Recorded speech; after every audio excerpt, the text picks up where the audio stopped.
So hello guys, কেমন আছেন আপনারা? আশা করি ভালো আছেন। সো আজকে ভাবলাম যে একটু ভিডিওটা স্টার্ট করি, বিকজ হলো কিছু জিনিস বলার ছিল এবং কিছু কাজ আছে। ফার্স্ট অফ অল হলো আমার একটা মুরগি অসুস্থ হয়ে গেছে। এই মুরগিটা অসুস্থ হয়ে পড়ছিল অ্যান্ড যেহেতু আজকে রোদ পড়ছিল এই মুরগিটারে আমরা রোদে দিয়েছিলাম। এখন হলো গিয়া যেহেতু রোদ চলে গেছে, এখন মুরগিটারে আমরা শিফট করে দেবো। দেখতে পাচ্ছেন আসিলটা।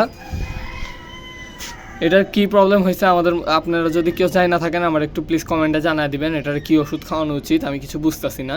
আজকে হলো গিয়া দেখি আমি একটু অসুখের কোনো ওষুধ একটাই না নিয়ে যাবো, মুরগিটা দেখাবো। যদি কোনো ভালো ওষুধ পাই তাহলে এই মুরগিটা খাওয়াবো এবং আপনারা বলবেন যে কী অসুখটা হয়েছে এই মুরগির, এরকম কেন করতেছে। আপনারা মুরগিটা দেখতে পারবেন কেমন হয়ে আছে। গাইজ আমি কিন্তু আপনাদের বলছিলাম যে ছাদে কাজ করাবো। ছাদটারে আমরা লাস্ট ভিডিওতে পরিষ্কারও করছিলাম, দেখতে পাচ্ছেন ছাদটা কিন্তু অনেক ক্লিন আগের থেকে। কিন্তু কাজটা আটকাইছে হলো গিয়ে শীতের কারণে, যেহেতু অনেক ঠান্ডা পড়ে গেছে। আপনারা দেখতে পারবেন কুয়াশার জন্য কিছুই দেখা যেতেছে না। এই ঠান্ডার মধ্যে হলো গিয়া ছাদের মধ্যে মুরগি রাখা অনেক বড় একটা রিস্ক। সিঁড়ি ঘরেও কিন্তু আমাদের মুরগি অসুস্থ হয়ে পড়তেছে। আমাদের একটা মুরগি মরে গেছে অসুস্থ হয়ে, ওইটার ওষুধ খাওয়াইছিলাম, ঠিক হয়নি। এখন এখানে যেগুলো মুরগি আছে এগুলো যাতে অসুস্থ না হয়, তাই আমরা এখন মুরগিগুলো ছাদে নিব না।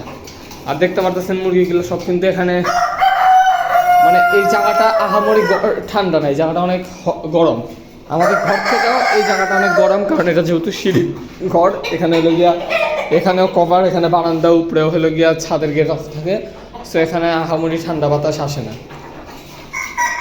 তো আমাদের এই খাঁচার মধ্যে একটা মুরগি ছিল, ওই মুরগিটা মরে গেছে। কালো একটা ছিল, আর ওই মুরগি মনে হয় ডিম দিবে, ওখানে বসে আছে। আমি কিন্তু কালকে 20টা মুরগি ডিম নিয়ে নিচে রাখছি, আর এখানে কিছু ডিম আছে, আর এখানে কিছু ডিম আছে। এগুলোকে আমরা ফুটানোর জন্য রাখছি আলাদা, এগুলো আমরা পরে ফুটাবো।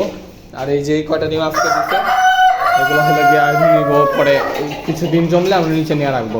তো আমাদের দেখতে পাচ্ছেন মুরগিগুলো কিন্তু সব সুন্দরই লাগতেছে, যদিও এগুলো লেজ লুজ মোরগগুলোর ভেঙে গেছে, বিকজ আমরা ছোটো খাঁচায় রাখি। ইনশাল্লাহ মোরগগুলোর জন্য বড়ো খাঁচা আমরা ব্যবস্থা করতেছি। আপনারাও ভিডিওটা লাইক করে দেন এবং কমেন্টে জানান যে আমাদের কি ছাদের মধ্যে গরমে শিফট করা উচিত নাকি ঠান্ডায় আমাদের এটাদের ছাদের মধ্যে সব মুরগিগুলো শিফট করে দেওয়া উচিত। আপনাদের কমেন্ট অনুযায়ী আমি একটা ব্যবস্থা নিব। আর মোরগটা দেখেন কি সুন্দর লাগতেছে, মাশাআল্লাহ, সাদা মোরগটা। এই জায়গায় মোরগগুলোর, এখানে এই খাঁচার মোরগগুলোর লেজে এরকম সমস্যা হয় না, কারণ এই খাঁচার মধ্যে কিন্তু দেখতে পাচ্ছেন ট্রে, উপরে ট্রের মধ্যে লেগে ঝামেলা হয় না। কিন্তু এই টানে হলে গিয়ে উপরে হলে গিয়ে খাঁচা, তাই মোরগের লেজগুলো একটু ভাঙা ভাঙা যায়। আর এখানে আছে মুরগি একটা আছে, আমি ওইটারও নিয়ে এনে রাখবো এখন নিচে। মুরগিটারে আগে রাখা দেন হলো গিয়ে আমি ভিডিও কন্টিনিউ করতেছি। সো গাইস, মুরগিটারে কিন্তু নিচে এনে রাখছি, দেখতে পারতেছেন মুরগিটার অবস্থা অনেক খারাপ, কেমনে আছে মানে দাঁড়াইতে পারতেছে না ঠিক মতো, দেখতে পারতেছেন। আমরা এই মুরগিটারে আজকে ওষুধ খাওয়ানোর চেষ্টা করবো। আর নিচে অনেক অন্ধকার, আমাদের লাইটটাও চেঞ্জ করা লাগবে গাইস। লাইটটা হলো গিয়ে অনেক পুরনো হয়ে গেছে। নেক্সট ভিডিওতে আমরা নতুন একটা লাইট নিয়ে আসবো। আর এই ছাদের মধ্যে কিন্তু আমাদের কোনো কাজ নাই, যেহেতু এই ছাদে হলো গিয়া এই ছাদটাও পরিষ্কার করা লাগবে গাইস, কারণ এই ছাদের মধ্যে হলো গিয়া মুরগির ওয়েস্টগুলো যেগুলো ওগুলো হলো গিয়া ভরে গেছে। আমাদের এগুলোর একটা ব্যবস্থা নেওয়া লাগবে এবং হলো গিয়া এই খাঁচাটায় আটকায় দেয়, যাতে হলো গিয়া খাঁচাটার মধ্যে অনেক সময় পাখি এসে ওই যে ওগুলো খাবার খেয়ে ফেলতে পারে। তো খাবার ওগুলা পরে মুরগি এখানে আটকাইলে এই খাবারগুলো লাগবে। সো আমরা এগুলো আটকায় দিই খাঁচাটা। এই ছাদটা মোটামুটি পরিষ্কার আছে। আজকের জন্য একটু কি আজকে ভিডিওটা করলাম, বললাম যে মুরগিটা অসুস্থ হয়ে গেছে অ্যান্ড হলো গিয়ে আমরা যে কাজটা কন্টিনিউ করবো না ওইটাও বললাম, যে হলো গিয়ে শীতের পরে এই কাজটা আমরা করবো।